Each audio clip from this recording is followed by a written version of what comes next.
I was 18 years old when I got married. I belonged to a very conservative family, a Baloch family, where good daughters never say no to their parents. My father wanted me to get married, and all I said was, if that makes you happy, I'll say yes. And of course, it was never a happy marriage. Just about after 2 years of getting married, about 9 years ago, I met a car accident. Somehow my husband fell asleep and the car fell in the ditch.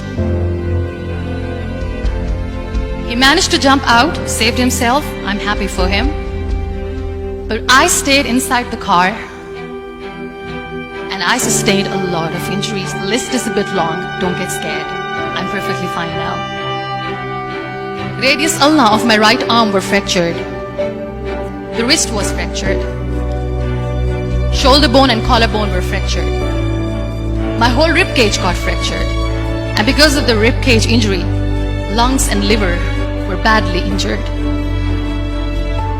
I couldn't breathe. I lost urinary bowel control. That's why I have to wear the bag wherever I go. But that injury that changed me and my life completely as a person and my perception towards living my life was the spine injury. 3 vertebrae of my backbone were completely crushed and I got paralyzed for the rest of my life. So this accident took place in a far-flung area in the outskirts of a very small province, Balochistan, where there was no first aid, no hospital, no ambulance. I was in the middle of nowhere in that toppled car. Many people came to rescue. They gave me CPR. They dragged me out of the car. And while they were dragging me out, I got the complete transection of my spinal cord. I finally ended up in a hospital where I stayed for 2.5 months. I underwent multiple surgeries. Doctors have put a lot of titanium in my arm. There's a lot of titanium at my back to fix my back. That's why people in Pakistan call me the Iron Lady of Pakistan.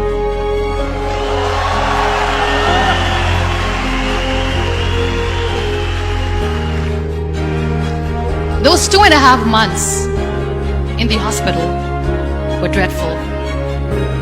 I will not make up stories just to inspire you. I was at the verge of despair. One day, doctor came to me and he said, well, I heard that you wanted to be an artist, but you ended up being a housewife. I have a bad news for you. You won't be able to paint again because your wrist and your arm are so deformed, you won't be able to hold a pen again. And I stayed quiet. Next day, doctor came to me and said, your spine injury is so bad, you won't be able to walk again.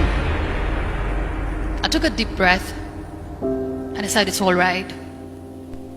The very next day, doctor came to me and said, because of your spine injury and the fixation that you have in your back, you won't be able to give birth to a child again.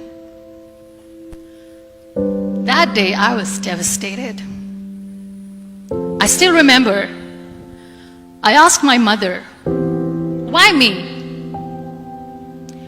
And that is where I started to question my existence. Why am I even alive? What's the point of living? I cannot walk, I cannot paint, fine, I cannot be a mother. And we have this thing in our heads, being women, that we are incomplete without having children. I am going to be an incomplete woman for the rest of my life. What's the point? So my mother said to me, this too shall pass. God has a greater plan for you. I don't know what it is, but He surely has.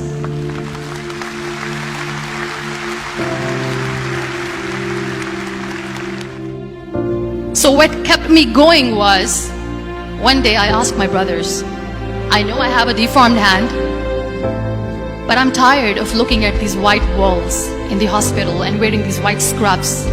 I'm getting tired of this. I want to add more colors to my life. I want to do something. Bring me some colors, bring me some small canvas. I want to paint. So the very first painting I made was on my deathbed, where I painted for the very first time. There were a lot of infections in my body, a lot of allergies. So doctors wanted me to lie down on the bed straight for not 6 months, for not 1 year, for 2 years.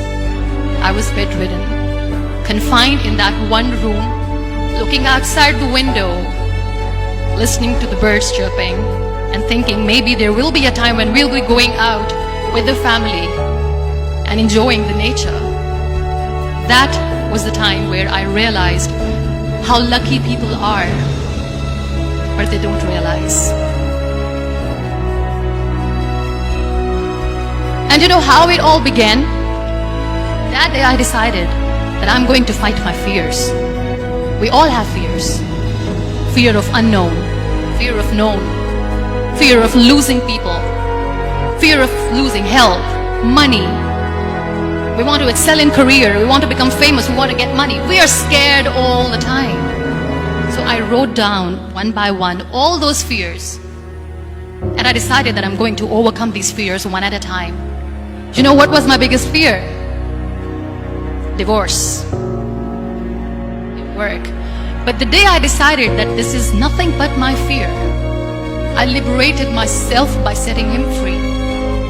And I made myself emotionally so strong that the day I got the news that he's getting married, I sent him a text that I'm so happy for you and I wish you all the best. And he knows that I pray for him today.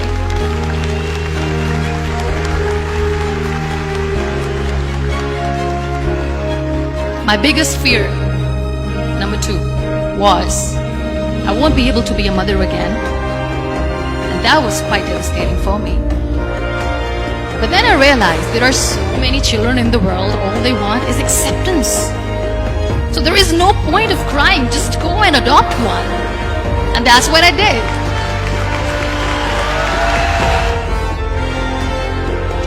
So when you accept yourself the way you are, the world recognizes you.